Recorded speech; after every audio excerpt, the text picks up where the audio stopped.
Kasi, kung sanay ka sa mga papel, katulad ko, at nagiging digital na din ang mga hindi ko na alam sasabihin ko, visit. Hi, welcome sa RN Diaries. Hello? Hi? Hello? Hi, welcome sa RN Diaries. Welcome din sa aking mini studio. Mini studio? Oo, sinet up ko to para sa mga ganitong klaseng reviews o chikahan nating mga kemperemi. Ang gulo-gulo ng buhay mo. Mas magulo buhay mo sa akin. Bakit? Kasi hindi ka gumagamit ng app na ginagamit ko. Charot. Meron ako sa inyong ire-recommend na isang app na ginagamit ko lately na kung Apple user ka, wait lang, nanginginig ang aking camera. Na kung Apple user ka, ay perfect para sa'yo to. Meron ka bang iPad? Or iPhone? Or MacBook? Sa ngayon, nakasubukan ko pa lang siya sa iPad. Oo, may iPad ako. Reset. Napagastos na naman ang sester nyo para sa mga bagay na kailangan i-justify pero hindi naman talaga kailangan. Oo, guilty na ako dyan. Going back, itong app na to ay maire-recommend ko sa mga estudyante, professional, digital creators, sa mga katulad kong may hectic schedule. Hindi ka gaganon. Oo, hectic ang schedule, sis. Ang duty sa ospital at ang sandamakmak na nagpa-pile up na mga videos na kailangan kong i-edit ay hindi ko pa rin nagagawa. Yun ang purpose ng app na ito. Ang app na to ay ang ColleaNote app. Ano ba yung ColleaNote app? Ito yung mga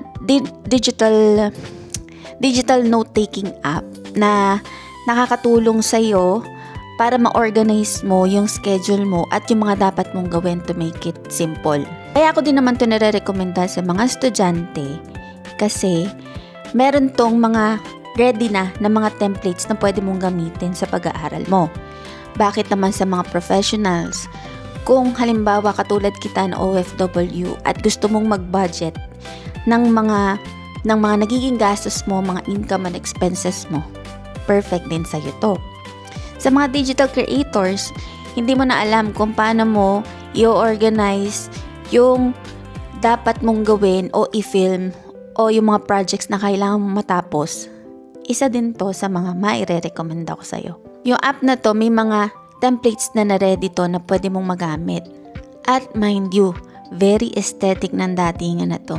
Kung pangit ang penmanship mo, nakatulad ko, gulo-gulo, isa yon sa mga nagustuhan ko dito. Kasi pag nagsusulat ako dito, para bang ang ganda-ganda ko talaga magsulat. Tapos, nalalagyan ko pa siya ng mga kung ano-anong stickers. Nade-designan ko pa yung gusto kong klase ng handwriting. At mahilig kang gumawa ng journal. Perfect na perfect sa'yo to. Kaya nga, bakit hindi mo subukang i-download yung app? Gusto mo ba ng discount? Sabihin mo, oo. Sabihin mo. Oo, bibigyan kita ng discount pag di-download mo yung ColleaNote app. Pag ginamit mo yung premium plan nila, may 50% discount ka kung gagamitin mo yung code ko na NDJM5. Uulitin ko. NDJM5.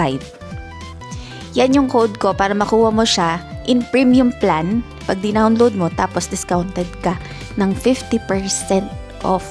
Magkano ba siya ngayon? Wait lang, check natin.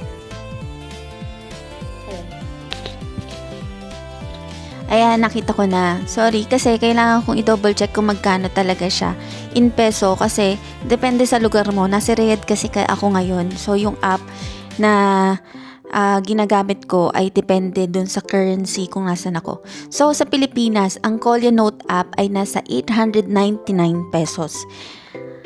Guys, one-time purchase lang to. Hindi to monthly na babayaran mo at magkakabill ka monthly. One time lang yon. Tapos, i-avail mo siya. Diba? 899. Magkakaroon ka pa ng 50% off discount kung gagamitin mo yung code ko. Di magkano na lang siya? Shit, math. Oo, kinalculator ko pa yun para sigurado. 449.5 peso. Kaloka, dyan kinumpit ko talaga ng calculator pa yun. Ayun, 449 lang babayaran mo. Meron ka ng One time purchase na lifetime mo na gagamitin na app. Tapos very aesthetic pa, very useful. O, saan ka pa? Download mo na kaya. Gagawa pa ako ng mga in-depth review dito sa may app na to kasi adjusting pa rin ako talaga sa kanya. Kasi sanay ako sa papel eh. Update ko kayo sa mga susunod na videos ko kung paano ko to na-utilize ng mabuti. Salamat sa panonood! Like, share, and subscribe! Bye!